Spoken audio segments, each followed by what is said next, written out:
Olá pessoal, eu sou o Carlos Armiti, seja bem-vindo ao canal Astrologia Sistêmica.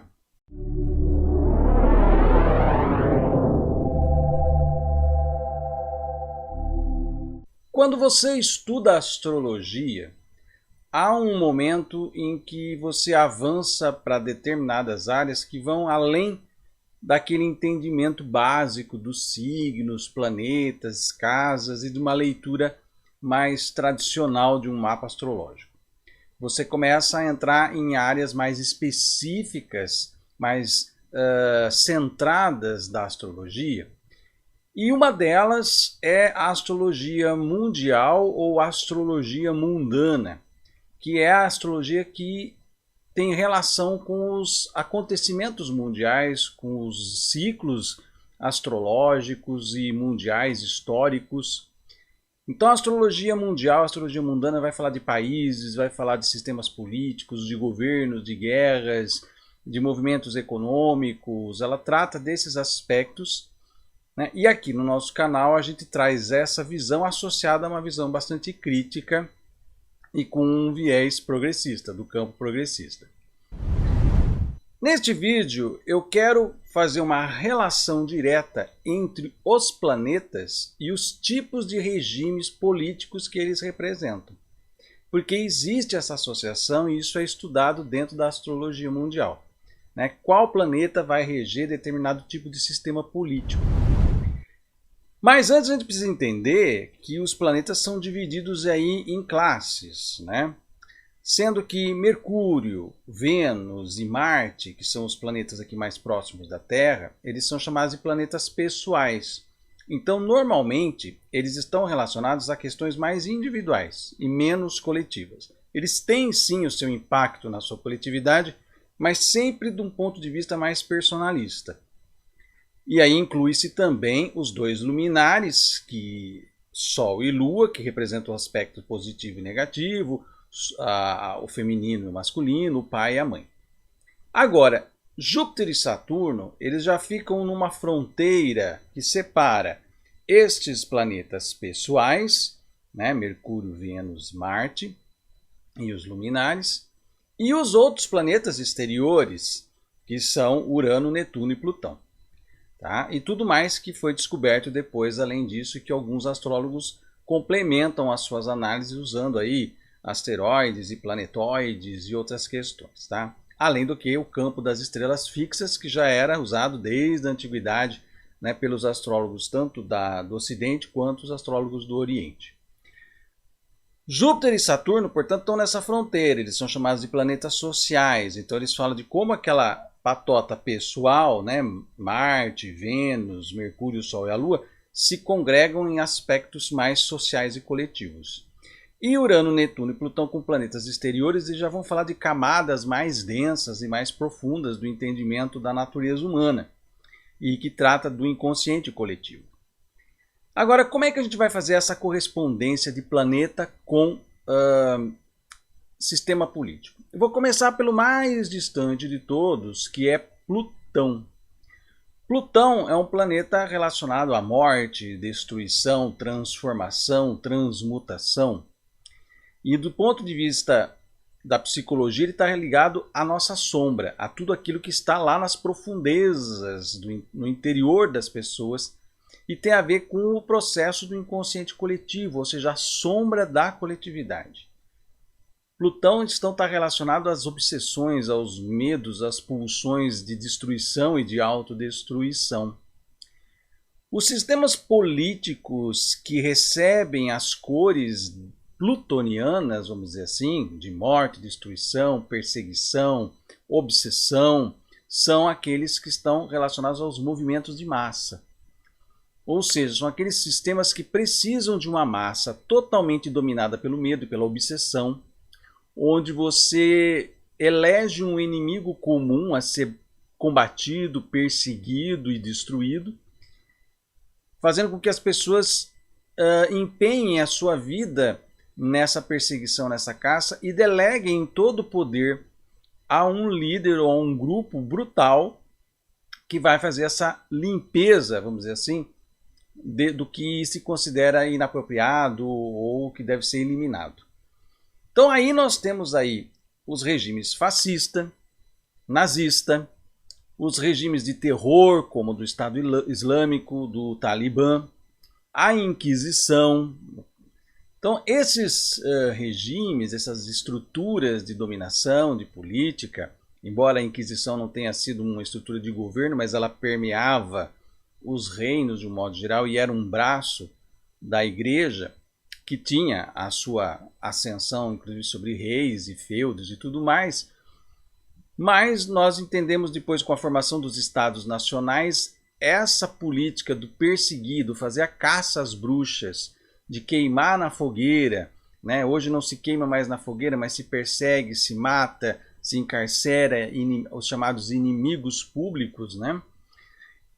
Se cria uma raça a ser exterminada, se cria uma obsessão em relação a essas coisas. Então a gente viu isso nas políticas de Estado, no caso do fascismo na Itália, com Mussolini, no caso do nazismo, com Hitler na Alemanha. E embora esses regimes hoje já não existam mais, porque foram totalmente derrubados com a Segunda Guerra Mundial, mas a natureza básica desses regimes ainda está prosperando em alguns lugares. E a gente vê que certos pontos do planeta hoje, ainda hoje no século XXI, tem governos com líderes com tendências opressoras e autoritárias, com discursos a mobilizar massas ensandecidas, massas obcecadas por um inimigo, muitas vezes que nem existe mais. Às vezes é um inimigo imaginário, está no imaginário daquele povo, um inimigo que não está ali, que não faz mais presença, mas que precisa ser revivido dia a dia pelos discursos radicais, pelos discursos de ódio, para fomentar uma massa constante para produzir aí esse processo de governo. Então Plutão ele está relacionado a todos esses sistemas políticos opressores, brutais, obsessivos, destruidores. Eles veem a própria política como sendo a destruição e a destruição da política em si. Afinal de contas, a política ela é o regimento comum de todos, então não pode haver essa política porque ela, na visão dessas pessoas, ela é contaminada com o inimigo comum. Então também esses sistemas plutonianos pregam a não política, né? A destruição, e as pessoas que advogam e que defendem esse tipo têm ojeriza a política e a tudo que trata de política, né? Porque ela demoniza isso. Então é o regime da demonização do outro, tá? E portanto de jogar a isca para que a massa funcione como um cão raivoso e você faz isca, isca, isca em cima daquilo que você quer destruir e conta com o movimento de massa a seu favor para fazer esse estrago todo. Então essa é a energia de Plutão envolvendo aí os regimes extremamente brutais, sanguinários, destrutivos que nós já observamos várias vezes ao longo da história. O próximo planeta é Netuno. Netuno tem a ver com o sonho, com a fantasia, mas também com a ilusão e de uma certa forma também com certos medos.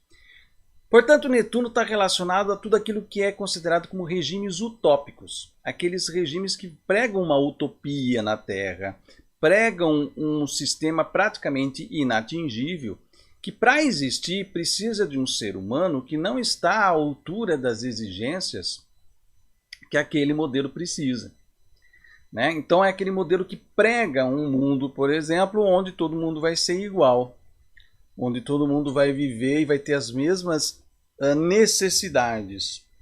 E a gente sabe que isso não acontece, porque as pessoas têm sentidos de necessidades diferentes e ambições diferentes. Tem pessoas que se contentam com X, mas outras não se contentam com esse X e querem X mais 2, mais 3, mais 4. Né? Então, esse mundo utópico, muitas vezes, ele prega um ser humano que muitas pessoas não estão dispostas a ser e que muitas vezes para elas chega a ser quase que uma violência, um encarceramento dentro de uma situação que elas não estão dispostas a contribuir. Então, nesse universo netuniano, dessas utopias, entram aí, por exemplo, o socialismo e o comunismo. O socialismo como um sistema econômico que pode se adaptar a diferentes sistemas políticos, inclusive com a própria democracia participativa, e que prega, dentro desse jogo democrático, com partidos plurais, com eleição, participação das pessoas, e com a existência de empresariado, de donos de terra, da mesma forma como sempre foi, porém com um Estado que regre tudo isso e que promova, através da colaboração de todos os agentes econômicos, que promova uma justiça social com distribuição de renda e essas coisas todas, né? Então, essa visão socialista, ela prega uma sociedade bastante utópica, porque ela pensa num empresário que vai trabalhar para o bem da sua coletividade, quando, na verdade, a gente sabe que as ambições pessoais e os interesses, às vezes até mesquinhos, né, eles prevalecem na natureza humana. Então, muitas vezes é um regime que se ilude, né? Tem uma visão ilusória de que o ser humano um dia vai conseguir deixar de ser ambicioso, mesquinho, egocêntrico, aproveitador e explorador um do outro. Então, nesse regime que se prevê o socialismo, então ele é difícil de ser implementado naquelas comunidades ainda muito individualistas, e principalmente da parte do pessoal que tem dinheiro, da elite, que quer manter os seus privilégios e não quer abrir mão um milímetro dos seus privilégios para favorecer as minorias, né, que estão desfavorecidas, vamos dizer assim, né? Então essa é a questão do socialismo. Já o comunismo, ele é um pouco diferente, porque o comunismo ele prega, ele meio que prescinde um pouco da estrutura democrática, porque ele prega um regime em que não haja alternância de poder, mas que haja a dominação exclusiva dos trabalhadores, a classe trabalhadora como sendo a que está no poder, e ela vai organizar toda a sociedade a partir dessa perspectiva. E para isso muitas vezes se deixa de lado a eleição, se deixa de lado a democracia participativa para impor um regime de partido único, um partido que tenha a ver com a classe trabalhadora e que vá aí sim fazer o desaparecimento da propriedade privada. Então não vai haver mais a empresa pessoal, a terra, e tudo vai fazer parte do Estado e, em tese, seria usufruído de forma igualitária por todos, o que acaba não acontecendo, porque aqueles que sobem no poder acabam também puxando para si a brasa para a sardinha, né? E aí você cria de novo um processo de desigualdade social aí imposta por uma casta que sobe e cria essa, vamos dizer assim, uma aristocracia trabalhadora, né? E a gente viu isso nos regimes soviéticos. Essa situação bastante utópica, na tentativa de estabelecer essa utopia na Terra, se esbarra mais uma vez na imperfeição humana, nas ambições, nos individualismos, nos corporativismos e todas essas outras questões que fazem com que os regimes não deem certo, não funcionem por conta dessa questão toda aí, né? Então aí nós entramos nessa categoria dos regimes utópicos. Mas também o Netuno, na sua visão negativa, ele prevê a distopia também, os regimes distópicos, que são aqueles regimes que nos dão medo, né? O medo de um regime onde você vai perder a sua identidade, onde você vai perder a sua propriedade humana. Então regimes assim desses com visão altamente de admirável mundo novo ou coisas do tipo, eles trazem aí essa visão também netuniana, que já são regimes que, vamos dizer assim, mexem com os medos da coletividade. Depois nós temos Urano. Urano é o planeta da liberdade, é o grande libertador. Urano não gosta de estruturas, a energia de Urano não funciona quando presa em caixinhas, em gavetinhas, em coisas sistemáticas. Urano quer quebrar todas essas estruturas para poder exercer a liberdade no seu grau máximo. Aí entra o regime, vamos dizer assim, a visão, pelo menos, anarquista, que é justamente a visão anarquista que prega a dissolução de toda estrutura de ordem e hierarquia, dominação e controle do ser humano, para que as pessoas sejam livres para se associar segundo os seus interesses comuns momentâneos, sejam eles quais forem, sem nenhum tipo de regramento, condenação, cerceamento. Então, o regime anárquico também, de uma certa forma, ele flerta um pouco com a energia netuniana, né, por conta dessa questão ilusória também, né, porque é difícil você imaginar um mundo onde não haja dominação de um ser humano por outro ser humano, quando sempre foi assim, e é a natureza básica. Isso tem até questões aí que a gente poderia entrar mais para frente sobre a nossa neurofisiologia do complexo R, que tem essa posição toda de territorialismo, de agressividade. Então é muito difícil você imaginar um mundo assim, mas o anarquismo tem esta visão, uma visão altamente libertária, a liberdade de estruturas, né, para que você possa exercer o seu livre-arbítrio de fazer aquilo que você bem entende, do jeito que você bem entende, e com as pessoas que se congregam nos seus objetivos comuns. Então essa é a visão libertária, também revolucionária, porque Urano tem esse aspecto revolucionário, e ele também trabalha o aspecto dos regimes que querem quebrar paradigmas, que querem quebrar com velhas tradições. Então essa é a energia basicamente do sistema de Urano, regente de Aquário. Então presume-se que a era de Aquário, que ainda existe muita controvérsia aí sobre o início dessa era de Aquário, mas astronomicamente ela está bastante longe ainda de acontecer. Astrologicamente os astrólogos se dividem, já fiz vídeo sobre isso, não vou tratar dessa questão agora, né? Mas essa era de Aquário, regida por Urano, provavelmente ela teria uma prevalecência de regimes, ou melhor, não de estruturas, né, mas de situações, de contextos políticos, onde você teria comunidades que se uniriam temporariamente para resolver determinados problemas que só interessam a elas naquele momento, e com liberdade, sem nenhum tipo de outra estrutura superior dizendo como deve ser feito, por que deve ser feito e em que momento deve ser feito. Não imagino como seria um regime desses no futuro. Provavelmente nós teríamos que passar por transformações muito grandes na natureza humana primeiro, para que a gente pudesse viver esse tipo de regime. Mas essa é a natureza uraniana para a questão de sistema político. Já o planeta Saturno, ele tem a ver com a tradição. Ele é um planeta que tem a ver com a ancestralidade. E ele foi o último planeta até mais ou menos a Idade Moderna. Não é? Se você pega e estuda a astrologia medieval vai até Saturno, porque era o planeta visível e conhecido até mais ou menos o século XVIII, quando depois se descobre mais futuramente aí Urano, Netuno e Plutão, né? Então o Saturno ele tem a ver com a ordem ancestral. E a nossa ordem ancestral, ela, se você analisar bem, né, faraó, né, reis, sultões, né, ela tem uma estrutura monárquica.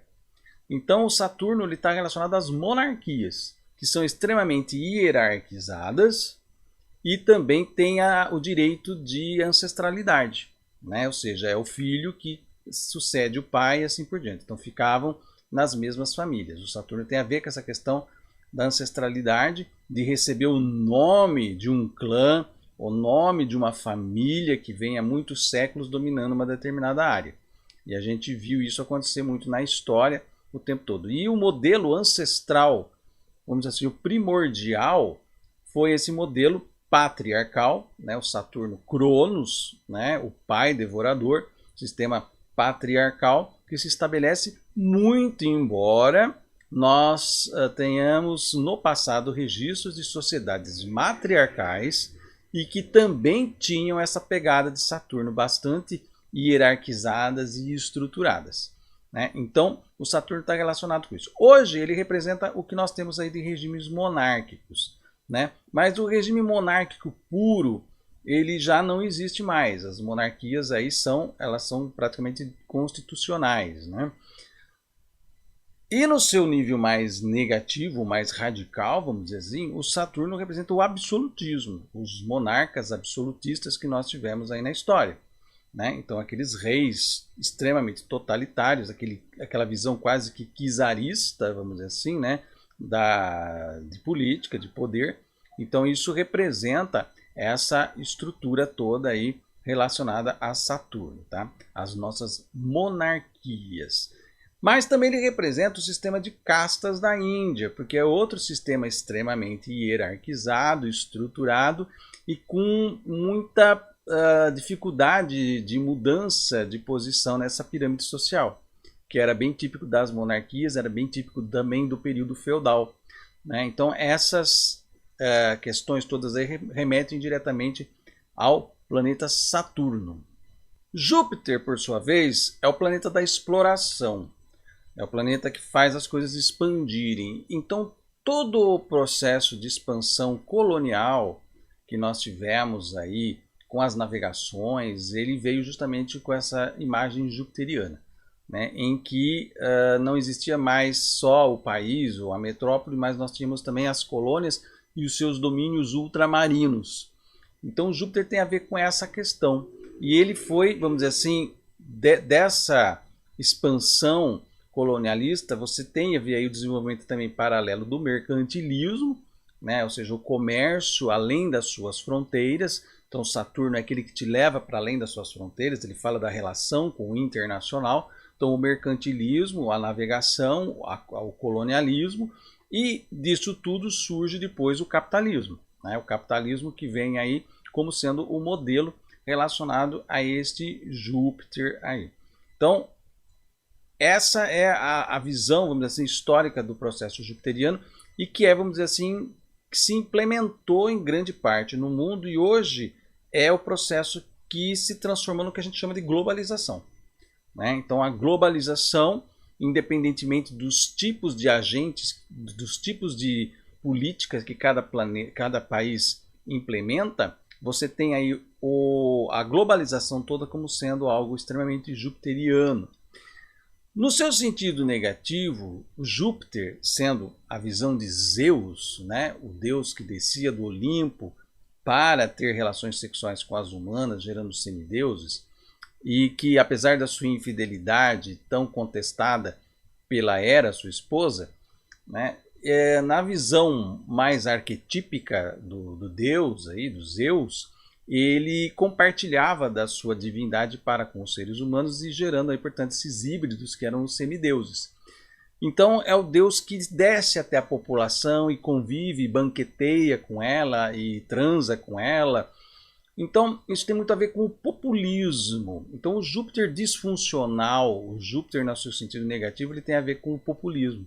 Por isso que no Brasil, no mapa do Brasil, a Lua, que representa a população, está em conjunção com Júpiter, que existe essa tendência do brasileiro de buscar sempre governos populistas, né? O brasileiro ele tem um viés, ele tem uma preferência, uma atração maior pelos regimes populistas, pelos regimes onde você tem uma pessoa que é vista como quase um salvador da pátria, né? Que é visto como um paizão e que vai aí descer do seu posto de poder e andar com o povo, desfilar com o povo, né? Então essa é a visão que nós temos aí desse aspecto de Júpiter no seu aspecto disfuncional, e que traz aí uma série de problemas também, como a gente tem percebido muito, principalmente aqui no Brasil. E aí hoje nós temos uma outra questão surgindo aí, e que tem diretamente a ver com o Brasil, que é o anarcocapitalismo. E aí você fala, então tem a ver lá com Urano, com o anarquismo de Urano. Não.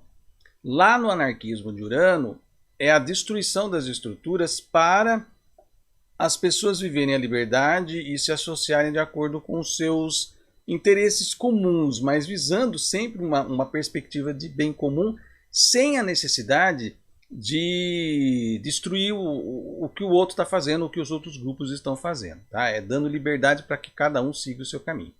O anarcocapitalismo, ele já é o capitalismo exacerbado, onde se destrói praticamente as estruturas de Estado para que a pessoa capitalista possa ganhar dinheiro e não tenha que ter obrigação e contribuição nenhuma com o contexto em que está vivendo. Não é? Então, no anarcocapitalismo é a destruição do Estado, porque o Estado, mesmo que o Estado seja mínimo, alguma coisa ele vai cobrar de impostos para reverter em benefícios para a população, né? Então você tem estados que são mais fortes, né? O estado de bem-estar social, em que ele vai fornecer um monte de coisas para a população e vai ter uma arrecadação de imposto bastante grande. Outros estados em que essa arrecadação de imposto pode ser grande, pode ser pequena, e vai depender muito de como é que o estado gerencia isso e o nível de corrupção que tem ali para desviar esse dinheiro, mas se dá pouco para a população, mas justamente no anarcocapitalismo não se quer nenhum desses estados, nem o estado de bem-estar social, nem muito menos o estado mínimo. Se quer simplesmente a destruição do estado e que as minorias se virem. Né? Se são minorias, elas que tentem buscar um jeito de sobreviver e que não dependam do dinheiro deles. Então, no anarcocapitalismo se quer ganhar dinheiro e o 100% ficar com ele, para ele fazer o que bem entender, e se você não ganha dinheiro, o problema é seu. É sua incompetência, sua falta de mérito, né? É essa a visão. E também um desregramento total de questões de civilidade. Né? Onde você vai poder botar uma arma na cintura e você não vai precisar de um policial para resolver o seu problema. Você mesmo pode dar um tiro e matar a pessoa, matar o seu desafeto, matar alguém que vá tentar roubar o seu celular. Né? Então essa visão bastante disfuncional do que não seria uma disfunção do capitalismo em si, mas ele seria quase que uma conexão com o lado mais plutoniano. Seria essa energia da sombra plutoniana que eu falei lá no começo, dos regimes opressores, dos regimes de obsessão, né? Meio que contaminando a estrutura capitalista e corroendo também essa estrutura capitalista, desgarçando os seus limites para que se imponha esse regime de opressão, esse regime de brutalidade. E que o modelo hoje mais claro que está acontecendo no mundo é aqui no Brasil. No Brasil, nós estamos tendo esse modelo anarcocapitalista defendido pelos bolsonaristas, né, e que querem essa sociedade, uma sociedade onde não haja nenhum tipo de cobertura social pelo Estado e, de preferência, a inexistência do Estado. O fim de servidor público, o fim se você quiser se educar, você que pague, se você quiser educação, você que pague, e eu não vou sustentar a sua escola, não vou sustentar a sua educação pagando impostos. Essa é a visão anarcocapitalista que está sendo posta aí, e evidentemente uma arma na cintura para resolver as questões, não precisando de tribunal, não precisando de advogado, precisando apenas da lei do mais forte. Né? É quase que a selvageria colocada aí numa forma política. É um movimento muito preocupante e que a gente fica pensando que, como ele depende também e usa o movimento de massa lá de Plutão, ele pode trazer uma ruptura no marco civilizatório. Né? E a civilização e tudo que nós colocamos como globalização acaba sendo posto em risco. Tanto que esses grupos anarcocapitalistas, eles veem a globalização como seu pior inimigo. Né? E também a visão utópica comunista socialista. Então existe esse entrechoque entre a visão globalista, a visão comunista socialista e a visão anarcocapitalista. Essas três forças hoje estão aí lutando por espaço, com a vantagem das forças anarcocapitalistas porque elas acessam o sombrio. Eles conseguem ativar as massas, produzir movimentos de massas enlouquecidos, ensandecidos, pessoas totalmente fanatizadas, cegas, que perderam totalmente conexão com o racional, com o pensamento crítico, e aí nisso esse sistema ganha força perto dos outros dois que ainda são sistemas racionais. São sistemas que pedem uma racionalização, uma estruturação, uma hierarquização das coisas. Então é isso, gente. Esse é o panorama, né, do que significa cada um dos planetas, politicamente falando.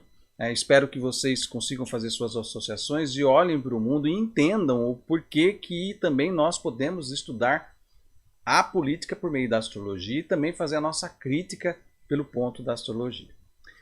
Esse é o recado, pessoal, que está aí. Se você gostou desse vídeo, dê um like aqui, deixe seu comentário, compartilhe esse vídeo nas suas redes sociais. E também, se você ainda não se inscreveu aqui no canal, vai lá no botãozinho de inscreva-se, aperta até parecer inscrito. E também ative o sininho, assim você recebe notificação toda vez que eu colocar vídeo novo no canal.